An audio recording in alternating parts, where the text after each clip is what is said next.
الحمد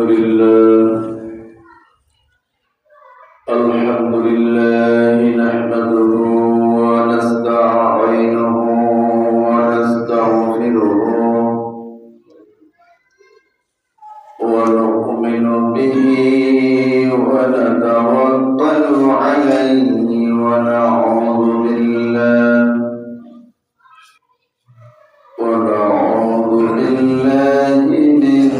من شرور أنفسنا ومن سيئات أعمالنا من يهد الله فلا مضل له ومن يضلله فلا هادي له ونشهد أن لا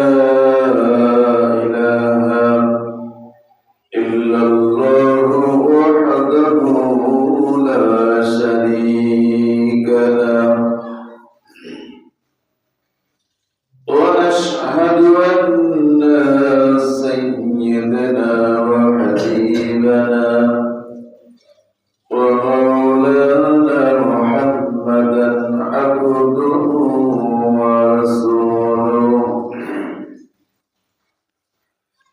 الذي أرسله بالحق بشيرا ونذيرا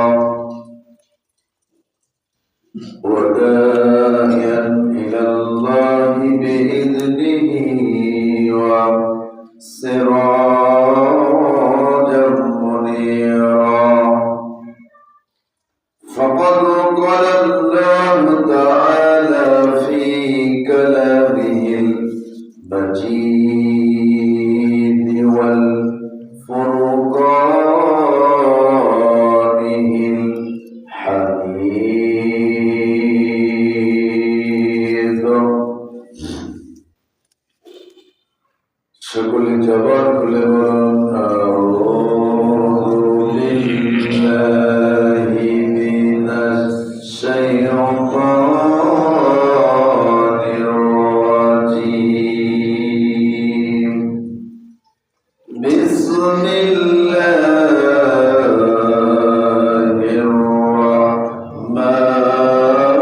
রাহমানির রাহিম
من عمل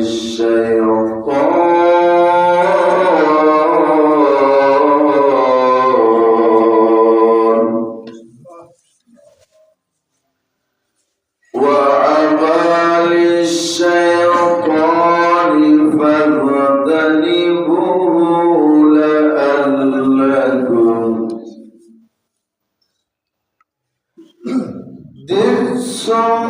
من عمل الشيطان فاجتنبوه لعلكم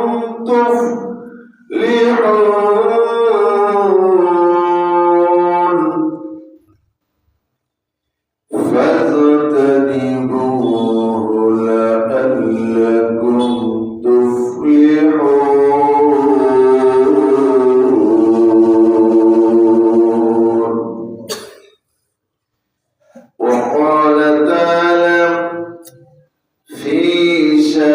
حبيب إن الله وملائكته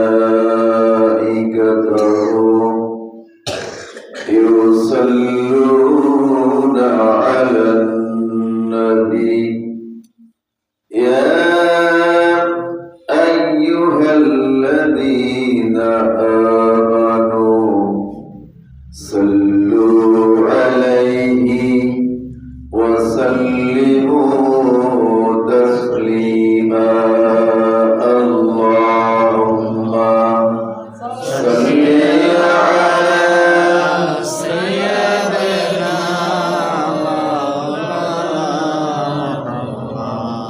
وعلى آل سيدنا مولانا محمد اللهم صل على سيدنا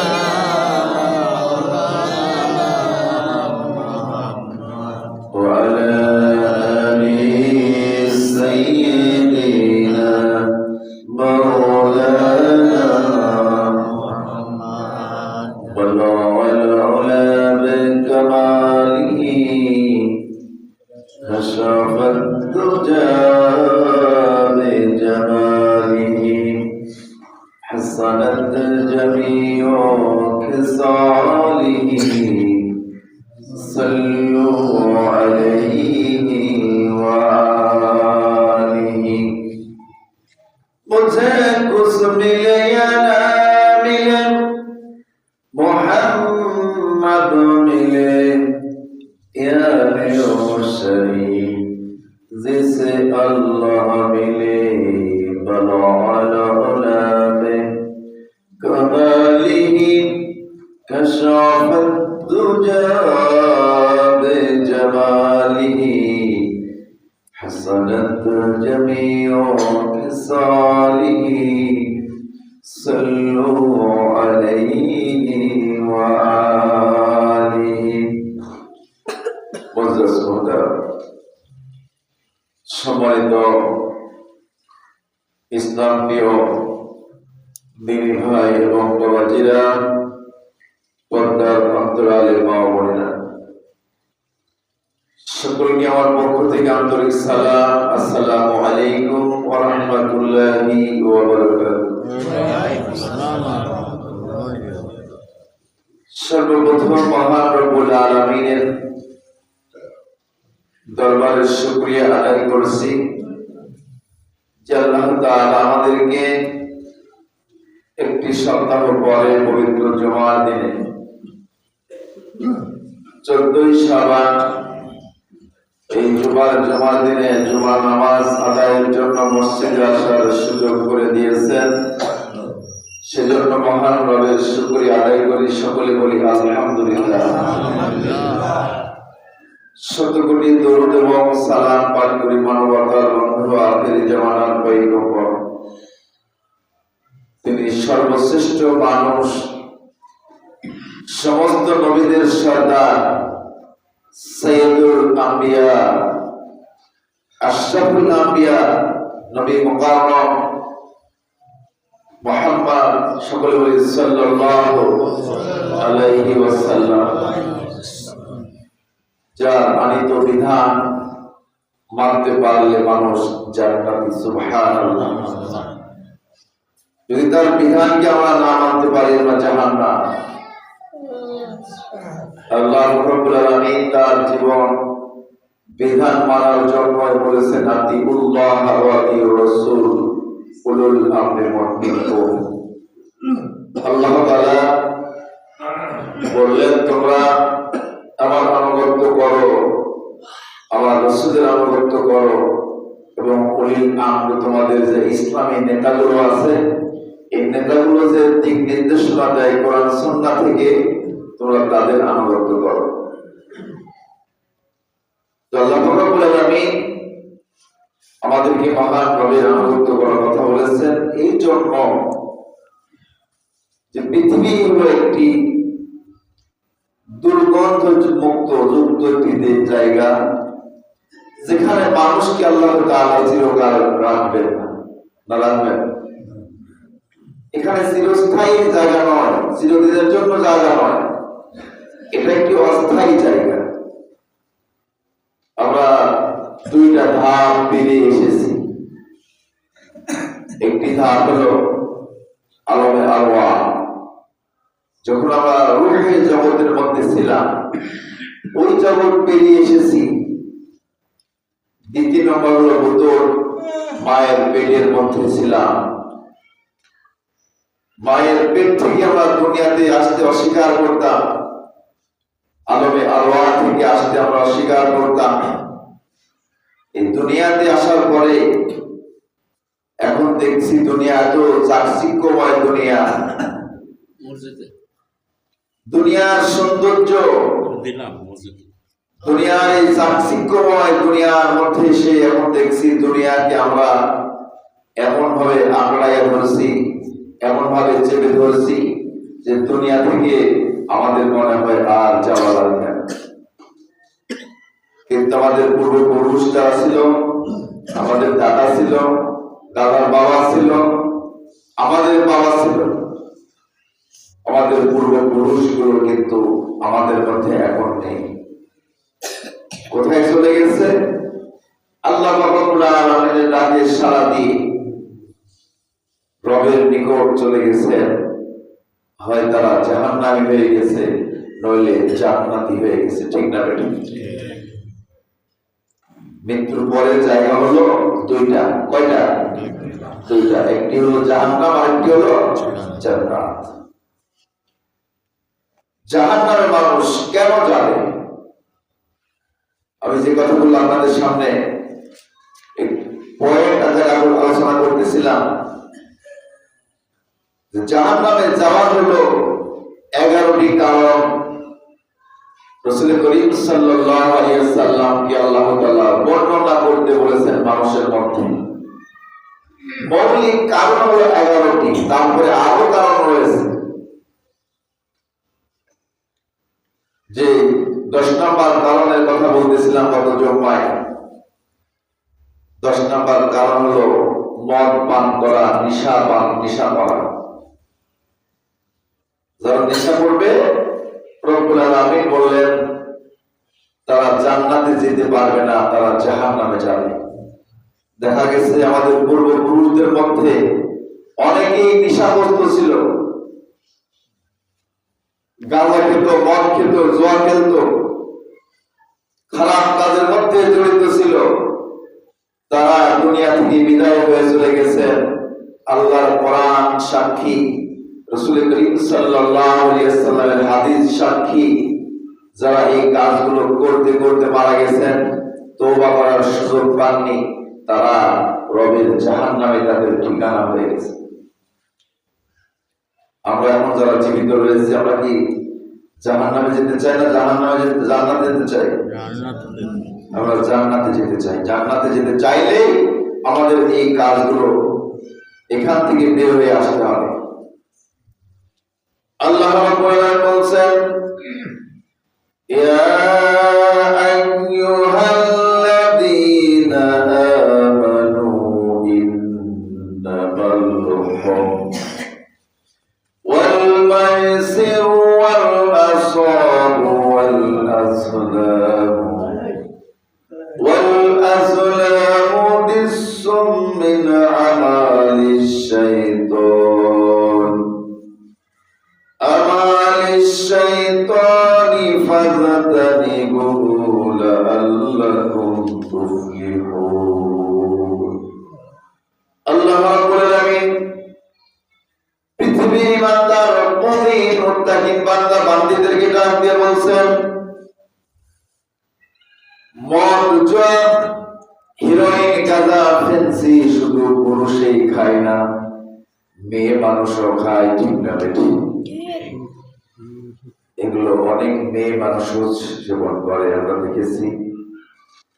বাংলাদেশের জমিদের মধ্যে একজন মেয়ে মানুষ নেশাগ্রস্ত, এমন নেশা করতো, নেশা করতে করতে এমন পর্যায়ে পৌঁছে গেছে, শেষ পর্যন্ত তার বাবা মা উভয়কে হত্যা করেছে।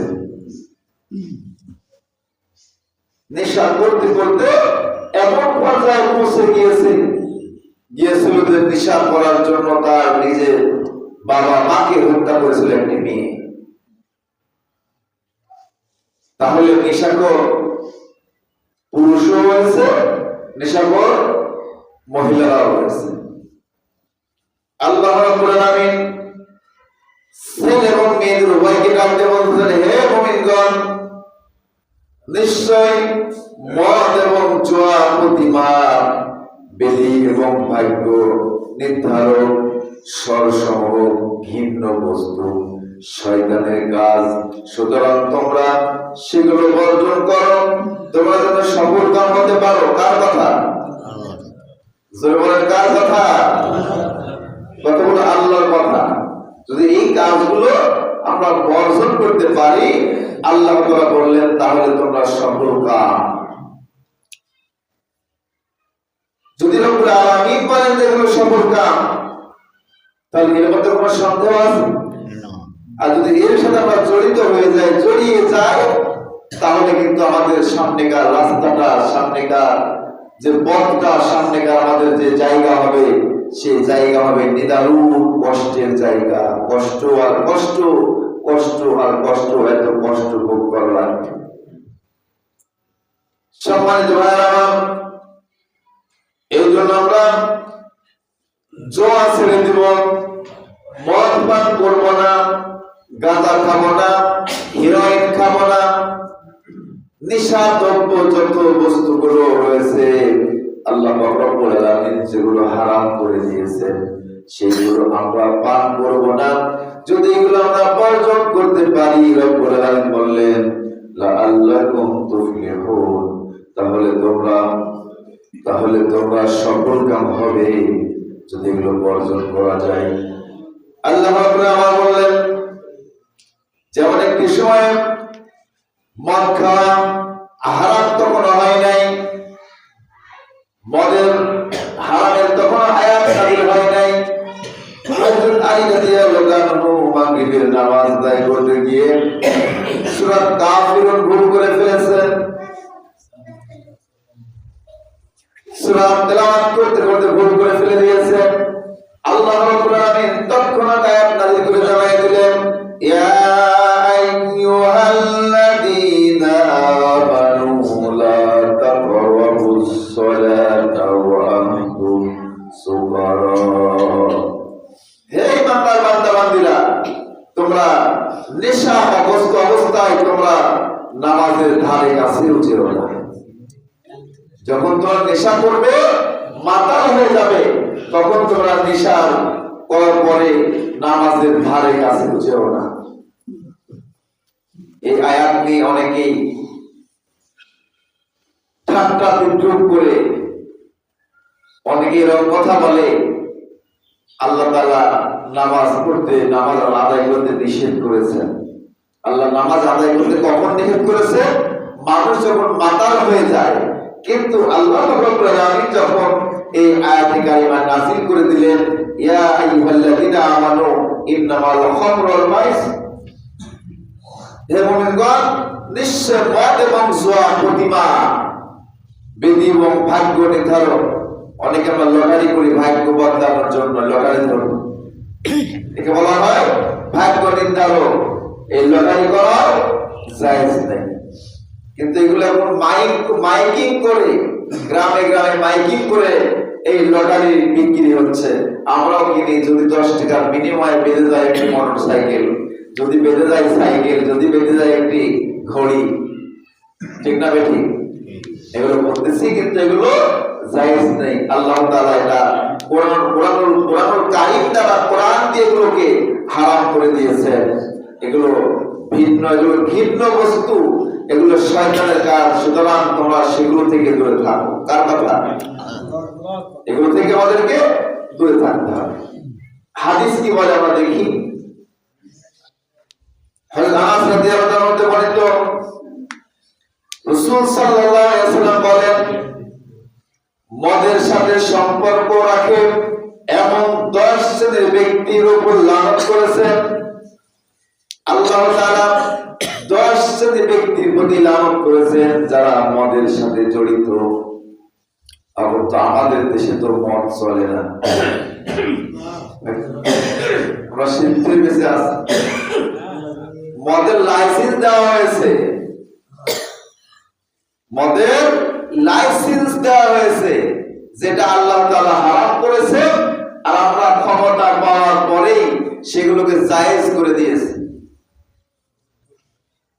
মদ আমাদের দিকে চলুক, এটাকে আমরা চাই।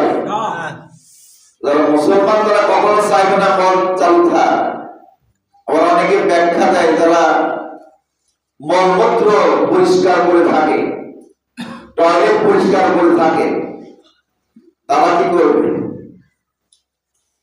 এগুলো যদি জায়েজ না থাকতো, মুসলমান রাষ্ট্রে, মুসলমান দেশে, যারা ইসলাম প্রিয়, ওই দেশে কখনো মদের আইন চালু থাকতে পারে? পতিতালয় চালু থাকতে পারে?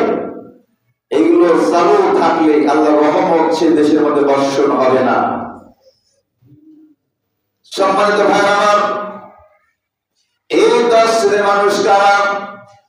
আল্লাহ নবী বিশ্বনবী মুহাম্মদ সাল্লাল্লাহু আলাইহি ওয়াসাল্লাম বললেন, 1 নম্বরে ছিল নিঃশ্বাস বের করে, যে লোক নিঃশ্বাস বের করে, মদ তৈরি করার যে প্রক্রিয়া, 1 নম্বরে নিঃশ্বাস তৈরি করে, 1 নম্বরে সে জাহান্নামে যাবে।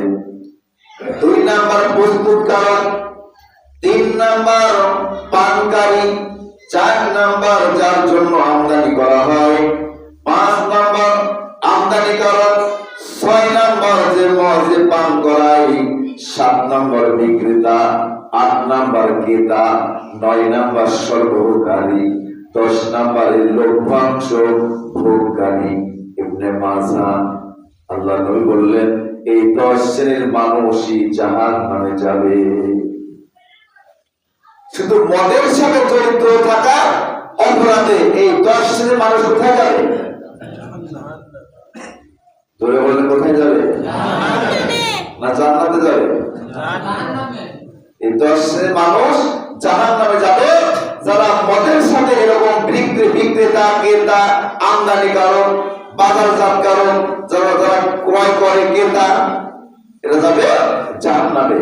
সাধারণ মানুষ কিন্তু মদ খায় না, খাইলে একটা বিড়ি সিগারেট খায়, ঠিক না বেশি? মদের মতো এত জঘন্য জিনিস মানুষ কিন্তু খায় না, সাধারণ মানুষ এগুলো খায় না। এগুলো খায় কারা?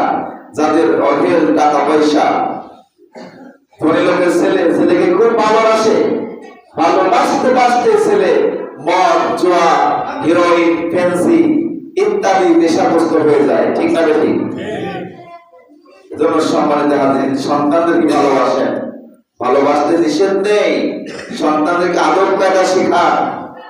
সন্তানের আদব কায়দা শেখালে, ছোটকাল থেকে শেখাইলে এই সন্তানটা আল্লাহ তৈরি হবে না, রাসূলের তৈরি হবে না, আল্লাহর বন্ধু হবে, রাসূল সাল্লাল্লাহু আলাইহি ওয়াসাল্লামের আদর্শ মেনে তার জীবন পরিচালনা করবে। সম্মানিত ভাইরা আমার, এই 10 নাম্বার আমি বলতেছিলাম। আল্লাহ পাক বলেন 10 শ্রেণীর মানুষ, 11 শ্রেণীর মানুষ জাহান্নামে যাবে, আলোচনা করতেছিলাম। 10 নম্বরে গেল যারা নেশাগ্রস্ত, যারা মদ পান করে, যারা নেশাদ্রব্য পালন করে, তারা জান্নাতে যেতে পারবে না তওবা না করা ব্যতীত। 11 নম্বর আল্লাহ পাক বলেন 11 নম্বর ধ্বংস সেই নারীর জন্য যারা বস্তু পরিধান করে, বিবস্ত্র থাকে, অপরের প্রতি আকৃষ্ট হয় এবং অপরকে নিজের প্রতি আকৃষ্ট করে। মহান আল্লাহ পাক বলেন, ইন্নাল্লাযীনা ইউহিব্বুনা আন তাশিআল ফাহিশাতু মিনাল্লাযীনা আমানু লাকুম আযাবুন আলীম। আযাবুন আলীমুন ফিদ দুনিয়া ওয়াল আখিরাহ ওয়াল্লাহু ইয়ালামু ওয়া আনতুম লা তা'লামুন। আল্লাহু আকবার। আল্লাহ পাক বলেন, হে দুনিয়ার মহিলারা, নারীরা তোমরা সতর্ক হও, নিশ্চয় যারা পছন্দ করে ইমানদারদের মধ্যে ব্যভিচার প্রসার লাভ করুক। এটা যেমন ঘরে ঘরে ইমানদারদের মধ্যে ওই সকল মানুষ যারা পছন্দ করে ব্যভিচার করা, নিজের স্ত্রী থাকতে অন্যের স্ত্রীর প্রতি আকৃষ্ট হয়, দুর্ভাগ্য এই সকল পুরুষের জন্য। আর দুর্ভাগ্য ওই সকল নারীর জন্য যারা নিজের স্বামী থাকার পরেও অন্যের স্বামীর প্রতি আকৃষ্ট হয়, অন্যের অন্য পুরুষের প্রতি আকৃষ্ট হয়। দুর্ভাগ্য ওই সকল পুরুষের জন্য, দুর্ভাগ্য সকল নারীর জন্য। কথাটা এ কথা মহান রব্বুল আলামিন। তাদের জন্য ইহকালে বা পরকালে যন্ত্রণাদায়ক শাস্তি রয়েছে। আল্লাহ জানেন, তোমরা জানো না। আর রাস্তাঘাটায় যখন মেয়ে মানুষ চলাফেরা করে, নগ্ন অশ্লীল ভাবে চলাফেরা করে, মাথার চুলগুলো বের করে, পুরুষের মাথাও খালি, মহিলার মাথাও খালি, আছে না নাই? এখন তো বাংলাদেশে ঝামেলা নাই, অন্যান্য রাষ্ট্রে থাকতে পারে। যেহেতু আমরা মুসলিম দেশে বাস করি, তো 95% মুসলমান এই দেশে যেটা হওয়ার কথা না হওয়ার কথা। শুধু যারা মাদ্রাসায় পড়াশোনা করবে, যারা মৌলবী, তাদের বউরা পর্দা করে চলবে, আর বাদ বাকি লোকদের স্ত্রীদের পর্দা করার দরকার লাগে না। অনেকের স্ত্রীদেরকে ফেসবুকে দেখা যায়, না যায় না? বিবাহ বার্ষিকী দুজন জড়িয়ে ধরে ছবি তুলে ফেসবুকে পোস্ট করেছে যে আমাদের বিবাহ বার্ষিকী, আমাদের দোয়া করো। তোমার মালটা তোমার ঘরে রাখলে ভালো হয়, তোমার মালটা অন্যকে দেখানোর দরকার নাই, না আছে? এগুলো জঘন্য কাজ, একবারে জঘন্য কাজ। এই কাজ থেকে বিরত থাকেন। স্ত্রীও জাহান্নামে যাবে, স্বামীও জাহান্নামে যাবে যদি এটা বন্ধ না হয়। আল্লাহর কোরআন সাক্ষী। এজন্য ভাইরা, আল্লাহ তাআলা নিজে বলছেন, ঈমানদারের মধ্যে ওই সকল মানুষ যারা ব্যভিচার প্রসার লাভ করুক, তাদের জন্য পরকাল ইহকাল যন্ত্রণাদায়ক শাস্তি রয়েছে। যদি তোমরা তা জানো, এটা জানে কে? আল্লাহ। কে জানে বলেন? আল্লাহ তাআলা জানেন যে এই কাজ করা যাবে না। আর যাদের মা বোন রয়েছে, বাড়িতে মেয়ে যাদের রয়েছে, স্কুল কলেজে যাওয়ার জন্য তাদেরকে একটু পরিবেশ তৈরি করে দিন। আমরা বিগত দিনে দেখেছি যে পর্দা করে, আমাদের দেশে পর্দা করে কলেজে যাওয়ার কারণে ওই কলেজের অনেক শিক্ষক শিক্ষিকা শিক্ষার্থীদের উপর লাঞ্ছিত করেছেন, অপমানিত করেছেন। ঠিক না ভাই? ঠিক। আমরা এগুলো দেখেছি, মিডিয়াতে আসছে। এখনো সেরকম পরিবেশ আমরা চাই না। মা বোনেরা স্কুল করবে, কলেজে যাবে, ইউনিভার্সিটিতে যাবে, তারা স্বাধীনতা ভাবে যাবে, বেহায়াপনা ভাবে যাবে না। রাসূল করিম সাল্লাল্লাহু আলাইহি ওয়াসাল্লাম বলেন, কোন মেয়ে মানুষ যদি রাস্তা দিয়ে হাসতে হাসতে যায়, আগে তার দাঁতগুলো যদি অপর পুরুষ দেখতে পায়, কাল কিয়ামতের মাঠে লক্ষ লক্ষ পুরুষের সাথে জিনা করতে করতে এই মহিলাগুলো উঠবে। কার কথা?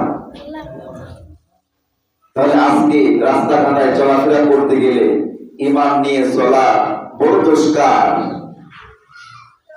এজন্য বলি, যাদের মা বোন রয়েছে, যাদের মেয়ে রয়েছে, তাদেরকে সংগ্রহ করি, তাদেরকে পর্দার মধ্যে রাখার চেষ্টা করি। যেহেতু আমরা নামে মুসলিম হই আর কাজেই মুসলিম হই, এগুলো থেকে আমরা বিরত থাকি। সম্মানিত হাজিরিন, আমরা 11টি পয়েন্ট আমরা 2টা জুমা ধরে শুনলাম। আল্লাহ তাআলা যেন এই সকল জাহান্নামীদের কাতার আমাদের সামিল না করে দেন। আজকে পবিত্র জুমার দিন।